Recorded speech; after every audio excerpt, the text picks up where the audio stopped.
মোরা নামের মুসলমান,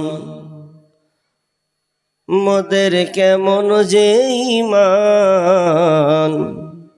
না চিনি নবীর হাদিস, না মানি কোরআন ভাইরে। না চিনি নবীর হাদিস, না মানি কোরআন। মোরা নামের মুসলমান, মোদের কেমন যে ঈমান। না চিনি নবীর হাদিস, না মানি কোরআন ভাইরে। না চিনি নবীর হাদিস, না মানি কোরআন। নাচ গানেরই মঞ্চগুলো কতই ভালো লাগে, কোরআন হাদিসের শুনলে কথা গায়ে জ্বালা ধরে। নাচ গানেরই মঞ্চগুলো কতই ভালো লাগে, কোরআন হাদিসের শুনলে কথা গায়ে জ্বালা ধরে। আর জলসার নামে মেলা করি, জলসার নামে মেলা করি, ইসলামকে করি অপমান। না চিনি নবীর হাদিস, না মানি কোরআন ভাইরে। না চিনি নবীর হাদিস, না মানি কোরআন। ঈদের বাজার মার্কেট দেখো কত মানুষের ঢল, জলসার মেলায় নর নারী করে ঝলমল। ঈদের বাজার মার্কেট দেখো কত মানুষের ঢল, জলসার মেলায় নর নারী করে ঝলমল। কমিটির সাপোর্ট আছে বলে, কমিটির দুর্বলতা আছে বলে ধর্মের অপমান। না চিনি নবীর হাদিস, না মানি কোরআন ভাইরে। না চিনি নবীর হাদিস, না মানি কোরআন। জলসার নামে ডেলিগেট করে মানুষ খাবে বলে, খাওয়া দাওয়া শেষ হলে ভাই বাড়ির টান মারে। জলসার নামে ডেলিগেট করে মানুষ খাবে বলে, খাওয়া দাওয়া শেষ হলে ভাই বাড়ির টান মারে। আর প্যান্ডেলের তলা করলি খালি, প্যান্ডেলের তলা করলি খালি, ইসলামকে করলি অপমান। না চিনি নবীর হাদিস, না মানি কোরআন ভাইরে। না চিনি নবীর হাদিস, না মানি কোরআন। হাসর মিজান ফুলসে রাতে কেমনে হইবে পার, পার না হতে পারলে মোদের হবে জাহান্নাম। হাসর মিজান ফুলসে রাতে কেমনে হইবে পার, পার না হতে পারলে মোদের হবে জাহান্নাম। হেদায়াতের নূর দাও হে প্রভু, হেদায়াতের আলো দাও হে প্রভু, তুমি যে রহমান। না চিনি নবীর হাদিস, না মানি কোরআন ভাইরে। না চিনি নবীর হাদিস, না মানি কোরআন। মোরা নামের মুসলমান, মোদের কেমন যে ঈমান। না চিনি নবীর হাদিস, না মানি কোরআন ভাইরে। না চিনি নবীর হাদিস, না মানি কোরআন। উপস্থিত সম্মানীয় সুযোগ্য আজকের পত্র প্রতিষ্ঠানের এবং এদিনী সভার সম্মানিত সভাপতি, মঞ্চে উপবিষ্ট আকাশের সাদৃশ্য আলেম ওলামাবৃন্দ, দূর দূরান্ত থেকে আগত সম্মানীয় অতিথিবৃন্দ, আমার সম্মুখে বসে থাকা বিভিন্ন এলাকা থেকে ছুটে আসা ছোট বড় দিনদার ইমানদার মুমিন ভাই সকল এবং আমার বাম দিকে রত পর্দার আড়ালে সম্মানিতা মা ও বোনেরা, প্রথমে সেই মহান মুনিবের দরবারে প্রশংসা যে আল্লাহ আমাদেরকে রঘুনাথপুর মালগাঁও জামিয়া রহমানিয়া মাদ্রাসার 2 দিন ব্যাপী উদ্যোগে আয়োজিত মাহফিলে আজকে এই শেষের দিনে যিনি আমাদেরকে এটি শামিয়ানার নিচে বসার যে সুযোগ তিনি করেছেন, সে আল্লাহ সুবহানাহু ওয়া তাআলার শুকরিয়া আদায় করি, বলি আলহামদুলিল্লাহ। ভাই একটু জোরে বলেন আলহামদুলিল্লাহ। মুসলিমদের উপরে নির্যাতন কি সাধে? আমরা মুসলমান দাবি করি, কিন্তু দুঃখজনক হলেও সত্য, এমন এমন কিছু জায়গা আছে যে জায়গাগুলোতে কোনো লোক বলার থাকে না যে তুই এটা জোরে মার, জোরে বল। যেমন যদি আপনার কোনো মাঠে ময়দানে ক্রিকেট খেলা হয় কিংবা ফুটবল খেলা হয়, তো মানুষ দেখার জন্য চারদিকে ঘিরে ফেলে, এই 12 জন আর ওইদিকে 12 জন দিয়ে 24 জন খালি একটা বলকে লাথায়। বল যখন লাথায় তখন মানুষ ভাবে যে কোন দিকে গোল ঢুকবে, যারা ওই দিকে তারা ওর দিকে ঢুকা, যারা এর দিকে তারা ওই দিকে ঢুকা। তো কেউ বলে না যে গোল কি যখন হয় যাবে জোরে বলে দিবি গোল, কিন্তু যখন গোল কি প্লেয়ারের পায়ে যখন পড়ে আর সুযোগ বুঝে যখন 5-10 মিনিট খেলতে খেলতে খেলতে খেলতে মানুষ বলে কখন গোল হবে, আর যখনই দেখলো যে গোল ঢোকার মতন অবস্থা আর যেমনি পায়ে পাওয়া আর ঠাস করে যখন গোল কিতে মেরেছে, তো সব যত 10,000 20,000 লোক ছিল বলছে গোল, খেপালো একবারে। কে বলেছিল গোলটা বলতে ওকে? অথচ ভেতর থেকে মেরে দিয়েছে গোল, মানে বলতে হবে। আচ্ছা বলেন, গোলটা বলে 1 পয়সা লাভ হবে? হবে না তো। আর আমি আপনাকে স্মরণ করাচ্ছি, আল্লাহর প্রশংসা আপনাকে করতে বলছি, যার নেয়ামত আপনি ভোগ করছেন, আপনি তার 1 সেকেন্ডের দাম আপনি আল্লাহকে দিতে পারবেন না। এই জন্য আল্লাহ সুবহানাহু ওয়া তাআলার আমরা মন প্রাণ দিয়ে দিল উজাড় করে একবার আল্লাহর প্রশংসা করি, বলি আলহামদুলিল্লাহ।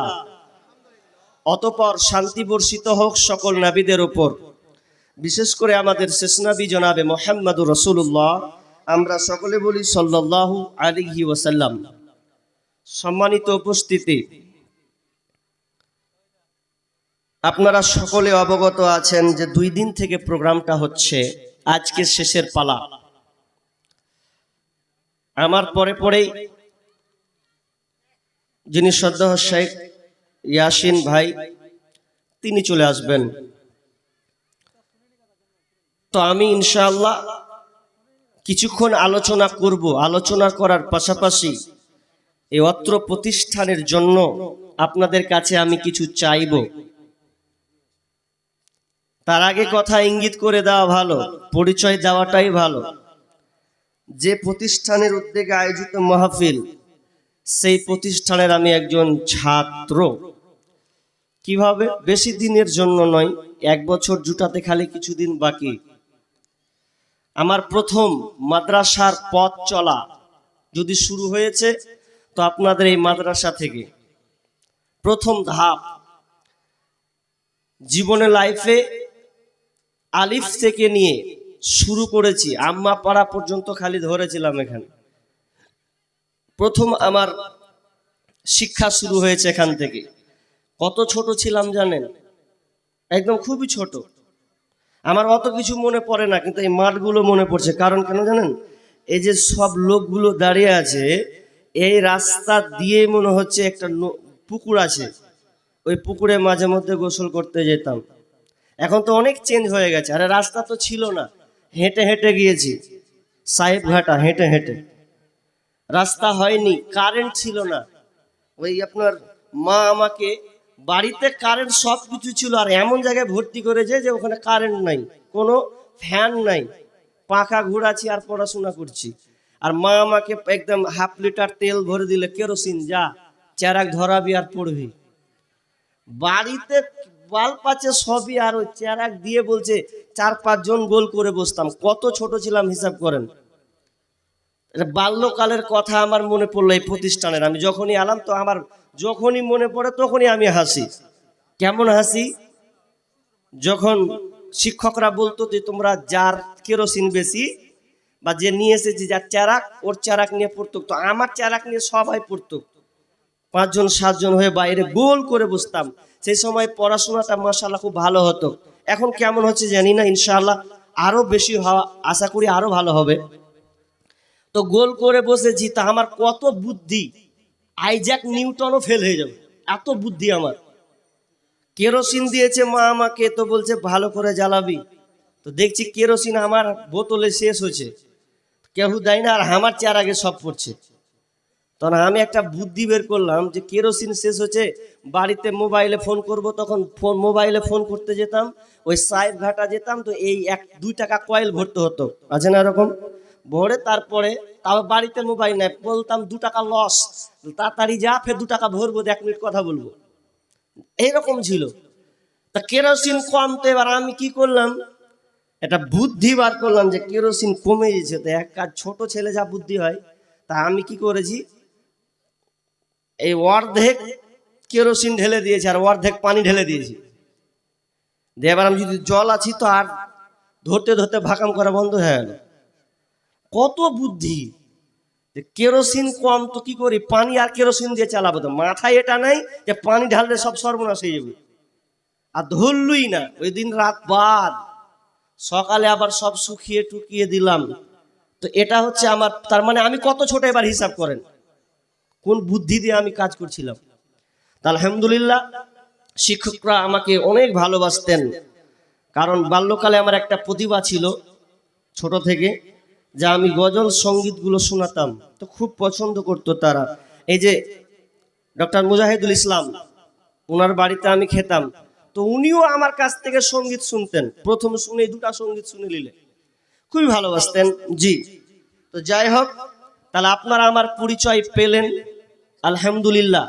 আমি এবার আমার আলোচনার দিকে আমি আগিয়ে যাই।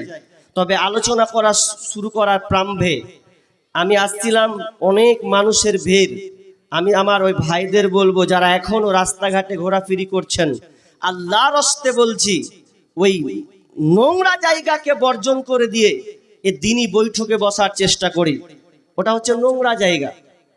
আল্লাহ রাসূল বলছেন, আহাব্বুল বিলাদি ইলাল্লাহি মাসাজিদুহা ওয়া আবগাদুল বিলাদি ইলাল্লাহি আসওয়াকুহা।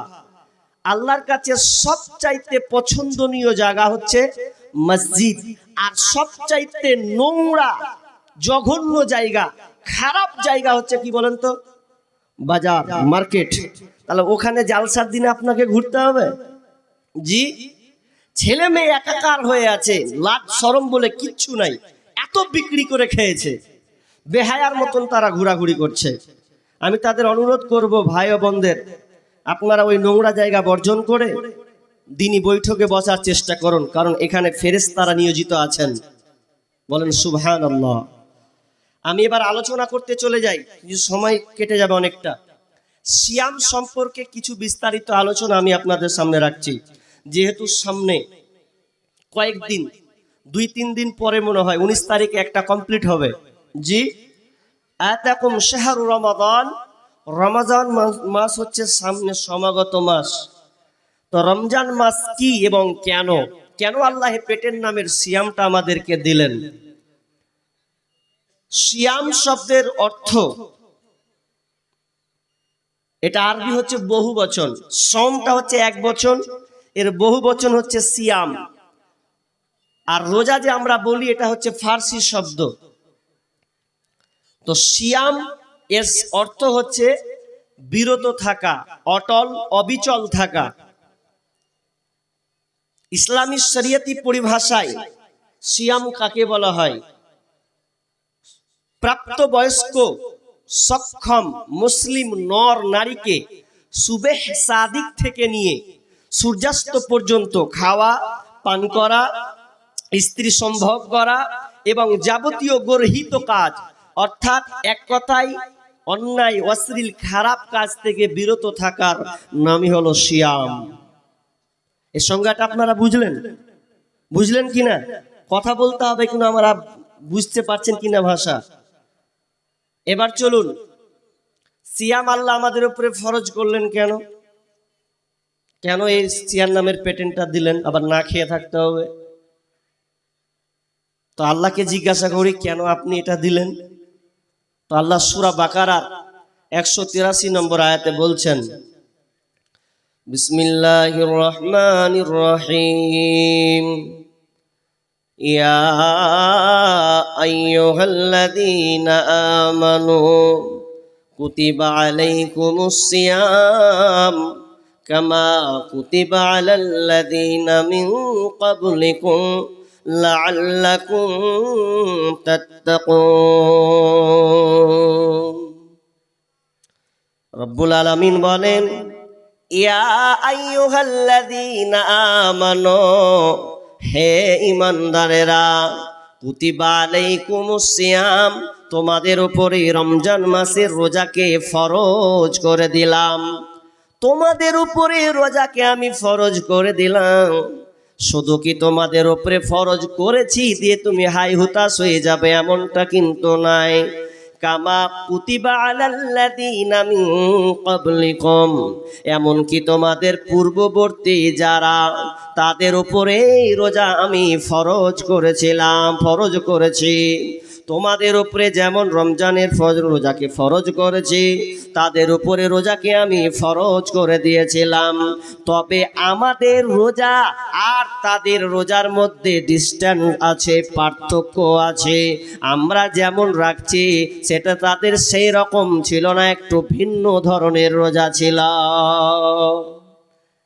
আমরা যেমন 12 ঘন্টা 14 ঘন্টা না খেয়ে থাকছি ওই রকম নয়। কেমন?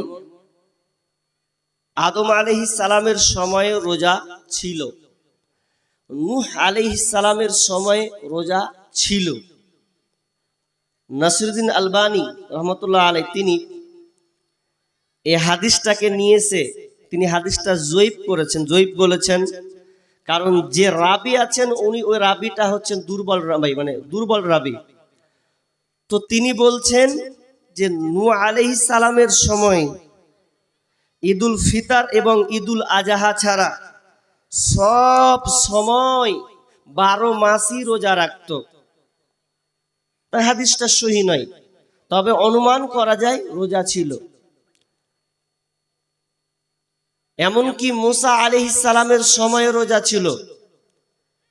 ইবনে আব্বাস রাদিয়াল্লাহু তাআলা আনহু তিনি বর্ণনা করছেন যে আল্লাহ রাসূল যখন মক্কা থেকে মদিনা হিজরত করলেন, তো হিজরত করার সময় ইহুদিদেরকে দেখতে পেয়েছেন যে ওরা আশুরার দিনে রোজা রাখছে।